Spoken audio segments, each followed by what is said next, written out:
Hello मित्रांनो, सर्वांना माझा नमस्कार। आज ना आपण बनवणार आहोत पडवळची रस्सा भाजी। ही भाजी ना पडवळ खूपच पौष्टिक असते बरं का। यामध्ये घालूया आपण अद्रक, लसूण, मिरची आणि कोथिंबीरचं वाटण। यामध्ये ना थोडा मी अख्खा धनिया आणि जिरे सुद्धा वाटायला घेणार आहे। माझ्याकडचं धनिया जिरे पावडर ना संपलेलं आहे, म्हणून मी आता हे वाटणात टाकणार आहे। धने आणि जिरा टाकूया। यामध्ये राई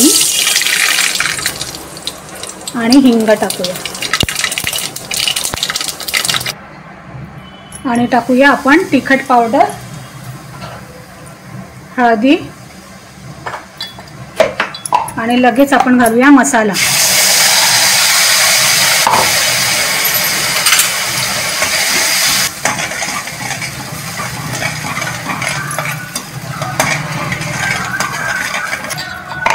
गॅस बंद केला होता, सुरू करते गॅस।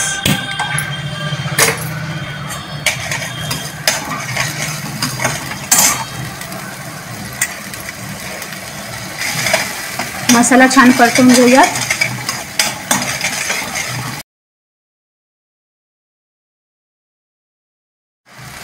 मसाला छान परतून झालेला आहे, आपलं तेल पण व्यवस्थित सुटलेलं आहे मसाल्याला। आता आपण टाकूया पडवळ।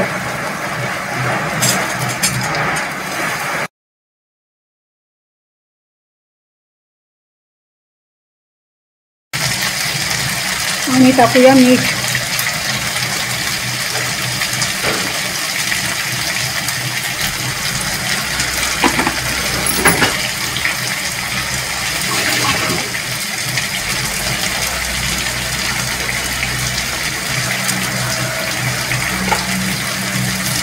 थोडं तिखट पण टाकते आणि छान मस्त तेलावरती ना परतवून घेऊया 5 मिनिटं।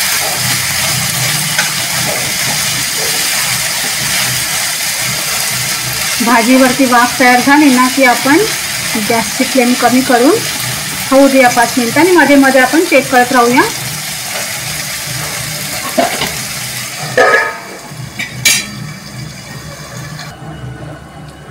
बघूयात आपली भाजी कशी झाली ती। परतवून घेऊया मस्त। पडवळला ना थोडं तेलामध्ये मसाल्यामध्ये व्यवस्थित चिमून द्यायचं बरं का, नंतर पाणी घालायचं।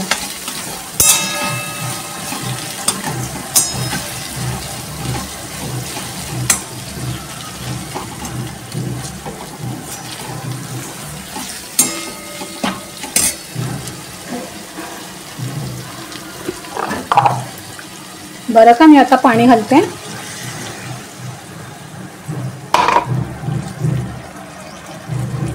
गॅसची फ्लेम मोठी करते।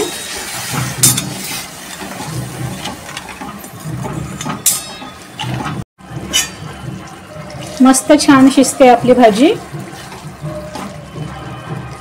या भाजीला ना मित्रांनो एक स्वतःची छान मस्त टेस्ट असते बरं का।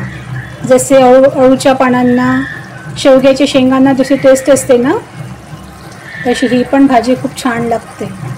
म्हणून मी या भाजीला थोडा रस्सा ठेवायचा, याचा रस्सा ना खूप टेस्टी लागतो। आणि पडवळला ना सुक्की भाजी पण करता येते, अगदी बारीक बारीक चिरायच्या, बारीक बारीक फोडी आणि साधा राई, जिरा, तिखट, मीठ आणि कांदा टाकून परतवायचं। छान लागते ती पण, सिंपल डब्याला वगैरे करायची असेल ना सुखी करू शकतो आपण तशी। अजून वेळ आहे आपली भाजी शिजायला, 7-8 मिनिटं लागेल तरी। भाजी ना मसाल्यामध्येच व्यवस्थित शिजवून घ्यायची बरं का।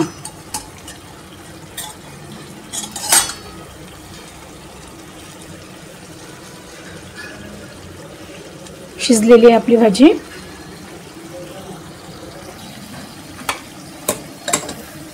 यामध्ये टाकते मी गरम पाणी। रस्सा करूया मस्त भाजीला।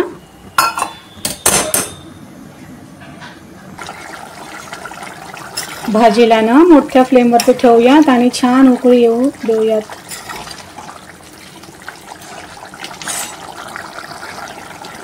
यात ना थोडा मी टाकते काळा गरम मसाला।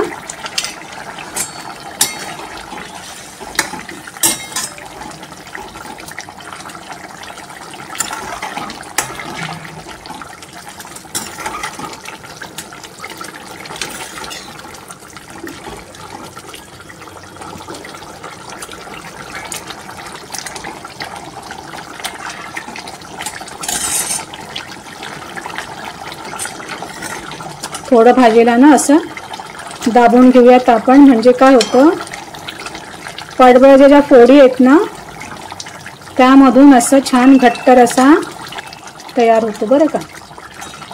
आता आपण काय करूया, गॅसची फ्लेम कमी करू, भाजी शिजू देऊयात. म्हणजे काय होईल, आपला ह्या तेलाचा तवंग आहे ना हळूहळू मस्त वर येण्यास मदत होईल बरं का. 1 तासानंतर जेवणाची तयारी होते आमच्याकडे. तर अशी भाजी झालेली आहे आपली.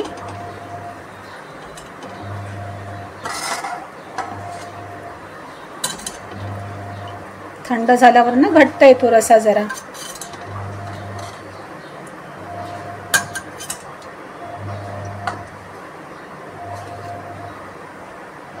तेलाचा तवंग थोडासा वरून घ्यायचा मस्त.